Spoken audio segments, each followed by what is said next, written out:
আসসালামু আলাইকুম রহমতুল্লাহ। আজকে থেকে আমরা শুরু করলাম যে পিএসপি তে ডাটা টাইপ সম্পর্কে আলোচনা এবং ডাটা টাইপের বিভিন্ন ধরনের আহ, যে ব্যবহার সেটা আমরা দেখবো। তো আজকে জানবো হচ্ছে কয় ধরনের ডাটা টাইপ পিএসপি তে এক্সিস্ট করে বা পিএসপি তে কয় ধরনের ডাটা টাইপ আছে। তবে মূলত পিএসপি তে ব্যবহার করা হয় 8 ধরনের ডাটা টাইপ। আর একটা ডাটা টাইপ আছে যেটা হচ্ছে কল ব্যাক, যেটাকে ডাটা টাইপ বলে, তবে আমরা কল ব্যাক ফাংশন বলে থাকি বা কল ব্যাক ডাটা টাইপ। এটা ভিন্ন ধরনের আছে কল ব্যাক, তবে সেটা খুব বেশি একটা ব্যবহার করা হয় না, সবাই ব্যবহার করে না। এই জন্যই পিএসপি তে আমরা মূলত ব্যবহার করে থাকি 8 ধরনের ডাটা টাইপ। আর 8 ধরনের ডাটা টাইপ গুলো হচ্ছে, এক নম্বরে স্ট্রিং। স্ট্রিং মানে হচ্ছে কোন একটা কিছু ট্যাক্স লেখা বা কোন একটা কিছু বের ক্যারেক্টার, যা কিছুই আছে ট্যাক্স লেখা বা বের ক্যারেক্টার, ওগুলোকে মূলত আমরা স্ট্রিং হিসেবে ধরে নিই। বা স্ট্রিং এর ভিতরে কিন্তু আবার স্পেশাল ক্যারেক্টারও থাকে। হ্যাঁ, ক্যারেক্টার ধরনের যা কিছু আছে ওটাকে আমরা স্ট্রিং ধরে থাকি। আর ইন্টিজার মানে হচ্ছে পূর্ণ সংখ্যা, মানে নাম্বার জাভাস্ক্রিপ্টের যে নাম্বার ডাটা টাইপ আছে সেই নাম্বার ডাটা টাইপের কয়েকটা হচ্ছে, প্রথমে হচ্ছে ইন্টিজার পূর্ণ সংখ্যা।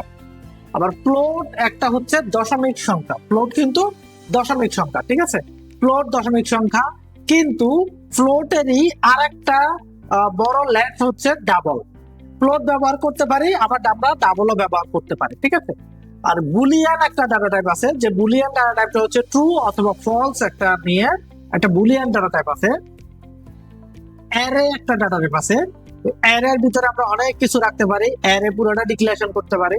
আবার অ্যাসোসিয়েটিভ অ্যারে বা অ্যারে যখন আমরা ভিডিও যাবো, যখন আমরা অ্যারে শিখতে যাবো অ্যারে টপিকে, তখন আমরা বিস্তারিত জানতে পারবো যে আসলে অ্যারেটা কি। হ্যাঁ, তো আপাতত এতটুকু জানেন অ্যারে একটা ডাটা টাইপ আছে। অবজেক্ট একটা ডাটা টাইপ আছে। অবজেক্টটা কি সেটা আমরা পরবর্তীতে যখন অবজেক্ট ওরিয়েন্টেডে যাবো তখন আপনারা অলরেডি দেখতে পাবেন যে অবজেক্ট আসলে কি। আপাতত জেনে নেন যে অবজেক্ট একটা ডাটা টাইপ আছে বা অবজেক্ট নিয়ে আমরা কাজ করব পরবর্তী ভিডিওতে। আমরা পরে আরো অনেকগুলো ভিডিওতে আমরা অবজেক্ট নিয়ে কাজ করব। আর অবজেক্ট ওরিয়েন্টেড নিয়ে আলাদা একটা প্রোগ্রামিং আছে, সেটাই আমরা মোটামুটি কাজ করার চেষ্টা করব, ঠিক আছে। আপাতত আমরা জেনে নেই যে অবজেক্ট একটা ডাটা টাইপ আছে। আরেকটা ডাটা টাইপ আছে সেটা হচ্ছে নাল। নাল একটা ডাটা টাইপ আছে। আরেকটা ডাটা টাইপ আছে সেটা হচ্ছে রিসোর্স।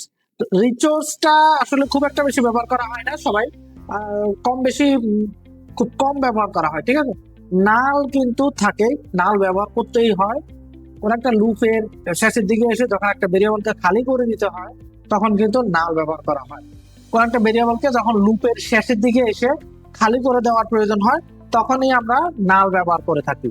তাহলে আমি আবার রিপিট করতেছি, স্ট্রিং হচ্ছে ক্যারেক্টার টাইপ ডাটা টাইপ, যেগুলো হচ্ছে স্পেশাল ক্যারেক্টারও থাকতে পারে, টেক্সটও থাকতে পারে, বা ইন্টিজার নাম্বারও কিন্তু আবার স্ট্রিং এর ভিতরে থাকে। হ্যাঁ, অনেক সময় নাম্বারও কিন্তু আবার স্ট্রিং এর ভিতরে থাকে।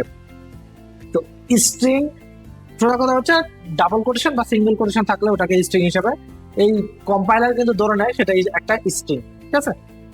তো ইন্টিজার, ইন্টিজার মানে হচ্ছে পূর্ণ সংখ্যা, ইন্টিজার মানেই হচ্ছে পূর্ণ সংখ্যা। আর ফ্লোট হচ্ছে দশমিক সংখ্যা, মানে ওই যে আমরা যেটা করি যে 1.1, হ্যাঁ, পয়েন্টের পরের সংখ্যাগুলো হচ্ছে যেটাকে আমরা দশমিক সংখ্যা বলে থাকি, তাহলে 1.1 পুরোটাকে বলা হয় দশমিক সংখ্যা বা ফ্লোট। হ্যাঁ, তারপরে হচ্ছে একটু বড় লেন্থ করার জন্য, বড় লেন্থি হওয়ার জন্য সেটাকে আমরা ডাবল ব্যবহার করে থাকি। আর বুলিয়ান হচ্ছে ট্রু এবং ফলস। অ্যারে হচ্ছে একটা ডাটা টাইপ, আবার অ্যারে একটা ডাটা স্ট্রাকচার। তো আপাতত ধরুন এতটুকু বুঝলাম যে অ্যারে একটা ডাটা টাইপ এবং অবজেক্ট একটা ডাটা টাইপ, এই দুটো সম্পর্কে বিস্তারিত আমরা পরে জানবো। আর নাল হচ্ছে একটা ডাটা টাইপ, এটা এমন একটা ডাটা টাইপ যে ডাটা টাইপটা ভেরিয়েবলের খালি করে দেওয়ার জন্য, ভেরিয়েবলের ভ্যালুগুলোকে মুছে দেওয়ার জন্য মূলত এই নালটা ব্যবহার করা হয়ে থাকে, ঠিক আছে।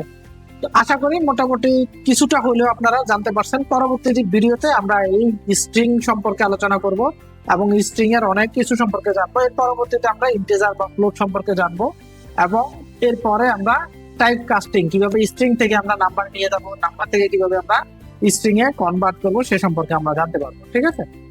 তো আজকের ভিডিও পর্যন্তই। পরবর্তী ভিডিও দেখার জন্য আপনাদের সবাইকে স্বাগতম জানাচ্ছি। আল্লাহ হাফেজ।